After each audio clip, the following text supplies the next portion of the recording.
কাল থেকেই ঢুকঢাক চলছিল, প্রশাসন সম্পূর্ণরূপে ব্যর্থ। এখন নাকি এসপি টেসপি গিয়ে বিশাল বাহিনী নিয়ে এখন কি করবে? একটা বাচ্চা মেয়ের জীবন চলে গেলে এখন ফোর্স দিচ্ছে। ওই গ্রামটা জানে না অনেক আগে থেকে ওই এলাকাটা উত্তপ্ত।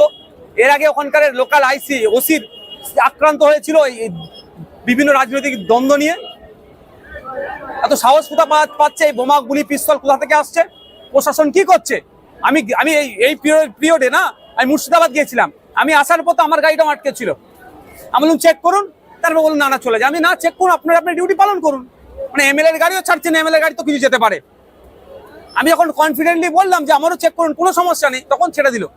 তাহলে ওইখানে বোমগুলি পিস্তল ঢুকলো কি করে? দেখলে দেখা যাবে তৃণমূলকে আরো ওরা গ্রিন করিডোর করে ঢুকায়। এই দায়িত্ব রাজ্য সরকারকে নিতে হবে। আমি রাজ্য সরকারের প্রধানের ক্ষমা চাওয়া উচিত নিঃশর্তে, এবং এই সমস্ত যারা গুন্ডা দুষ্কৃতী বদমাস আছে তাদের ঘাড় ধরে জেলের মধ্যে ঢুকিয়ে দেওয়া দরকার। দুর্ভাগ্য আমাদের এমন কোনো নির্বাচন নেই 2011 সালের পরে যেখানে মানুষের রক্ত খুন ছাড়া হচ্ছে না। যে কোনো নির্বাচনে দেখবেন খুন হতে হচ্ছে পিছিয়ে বর্গের মানুষ। আর একটা কথা আমি জোর গলায় বলছি, এটা মুসলমানদের শিক্ষা নেওয়া দরকার। মুসলমানদের রক্ত ছাড়া পশ্চিমবাংলা নির্বাচন নাকি বৃথা হয়ে যাচ্ছে। মুসলমানরা না খুললে পশ্চিমবাংলা নির্বাচন নাকি সার্থক হয় না। আর কত মার খাবেন? চাকরিতে 0% নিচে চলে গেছেন, শিক্ষা স্বাস্থ্য কর্মসংস্থান ধ্বংস হয়ে গেছে, ওবিসি সার্টিফিকেটে ধ্বংস হয়ে গেলেন। এখনো লাশ হয়ে এই লাশের রাজনীতি করবেন?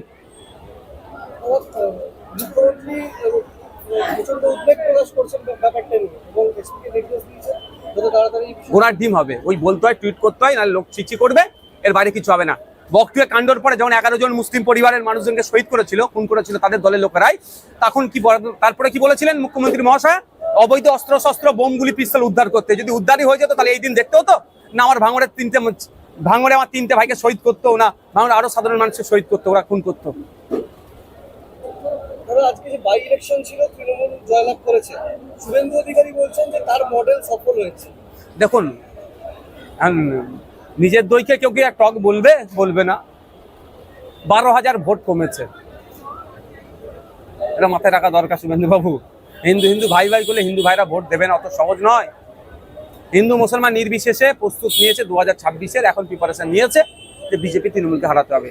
তবে একটা কথা আমি বলছি, অন ক্যামেরা বলছি, সিপিএম কংগ্রেসকে মনস্থির করতে হবে যে বিজেপি এবং তৃণমূলের বিরুদ্ধে সত্যিকারের লড়াই করতে ইচ্ছুক কি ইচ্ছুক নয়।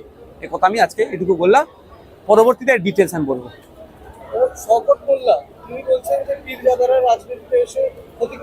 আপনি জ্ঞান দেবে ওই নটোরিয়াস ক্রিমিনালটা?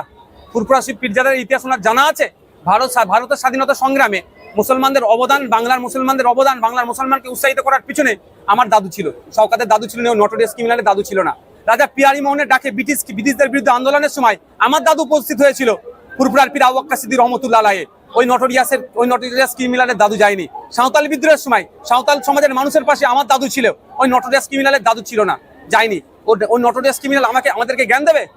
আমরা এতদিন তো রাজনীতি করিনি, ধুলিস্যাৎ করেছে, ধ্বংস করে রাজনীতিকে কুলসিত করেছে। এখন রাজনীতিতে আসেছি, ওদের নোংরামি বন্ধ করবো, ওদের খাওয়া বন্ধ হয়ে যাবে। এই জন্য পীরজাদের উপরে ওদের রাগাত। কই দূর কি সব ডায়লগ ভুলে গেলেন? 31 আগস্ট 2024-এর মধ্যে আমার সরকার ঘোড়ার ডিম করবে। দিয়েছে উপহার, আপনারা দিয়েছেন হিরোকে, তো হিরো কি করে কন্ট্রোল করবে? আপনারা যদি জনগণের জনপ্রতিনিধিকে জিতে দেন, পার্লামেন্টে গিয়ে আপনাদের হয়ে তুমুল ভাবে করতো।